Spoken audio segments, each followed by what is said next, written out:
L'objectif de Google, c'est d'augmenter les clics sur le référencement payant, parce que c'est avec ça qu'il se fait son chiffre d'affaires, et du coup de diminuer l'impact du référencement naturel.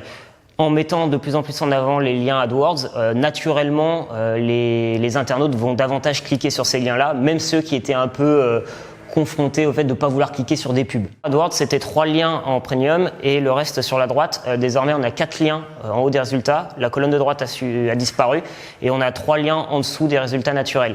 Ça fait un gros changement puisque on est au-dessus de la ligne de flottaison. En gros, il n'y a que de l'AdWords et ça incite les internautes à davantage cliquer sur ces liens payants qui rapportent de l'argent à Google. On s'attendait bien à ce qu'un 4e lien arrive en haut des résultats. On peut même prévoir dans les années à venir un 5e lien, l'objectif de Google étant de peut-être pas supprimer, mais de diminuer l'intérêt du référencement naturel parce que ça lui rapporte rien tout simplement. C'est très malin puisque l'URL de destination était déjà en verte, ça connotait un peu avec le jaune. Maintenant, tout paraît très transparent, on ne voit plus que c'est des pubs. Entre référencement naturel et AdWords, la frontière elle est très floue.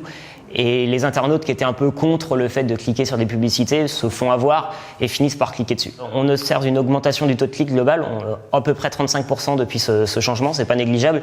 Et du coup, il faut être en AdWords pour être cliqué. Google est très malin, les annonceurs qui avaient des petits budgets ou alors qui se refusaient encore d'aller sur AdWords sont désormais obligés d'y aller, donc une augmentation des coûts sur le search globalement. Le trafic SEO va diminuer, ce ne sera pas forcément dû à une contre-performance, dû à une pénalité éventuellement du référencement naturel, mais le fait que les résultats naturels sont de moins en moins visibles et du coup de moins en moins cliqués. Il faut forcément combiner les deux puisque ça permet avec l'AdWords, le référencement naturel et même le Google Shopping d'apparaître plusieurs fois sur une seule page et du coup de maximiser les chances d'être cliqué. Pas mal de mécontentement, de peur. Google veut augmenter ses prix et du coup veut qu'on augmente nos investissements.